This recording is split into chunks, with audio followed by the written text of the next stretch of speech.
Halo sobat, pernah nggak sih kepikiran tentang sesuatu yang mungkin agak menyeramkan, tapi sebenarnya sangat ilmiah? Hari ini kita bakal bahas tentang misteri yang jarang diungkap, kemana perginya darah kita setelah meninggal. Coba deh bayangin, tubuh manusia yang tadinya hangat dan penuh kehidupan, tiba-tiba jadi dingin dan kaku, aneh ya?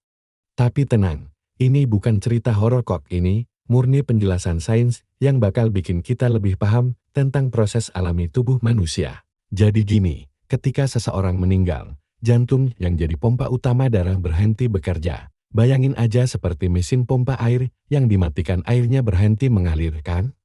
Nah, sama kayak gitu juga darah kita. Tapi karena ada yang namanya gravitasi, darah itu nggak hilang begitu aja. Yang terjadi adalah darah bakal mengikuti hukum gravitasi dan mengumpul di bagian tubuh yang paling bawah. Para ahli forensik nyebutnya livor mortis atau postmortem lividity. Ini kenapa kadang bagian tubuh yang nempel ke permukaan bawah jadi keunguan. Keren ya, ternyata ada istilah ilmiahnya. Nah, seiring berjalannya waktu, tubuh mulai mengalami proses alami yang disebut pembusukan. Di sini, sel-sel tubuh mulai pecah, termasuk pembuluh darah yang jadi rapuh. Akibatnya, darah merembes ke jaringan-jaringan sekitarnya. Ini proses alami yang sebenarnya terjadi di semua makhluk hidup loh.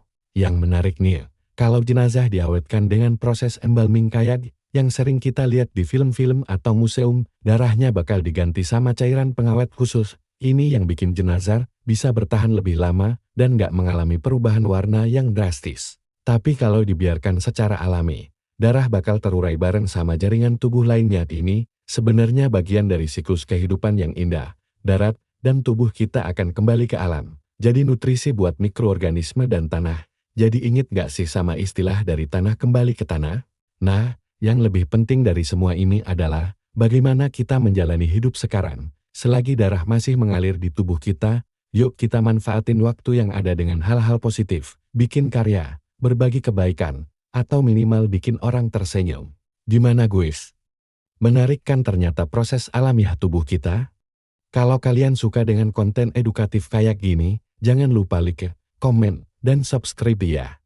Share juga ke teman-teman kalian yang mungkin penasaran. Sampai ketemu di video berikutnya dengan pembahasan yang gak kalah menarik. Makasih udah nonton sampai akhir. See you di video selanjutnya.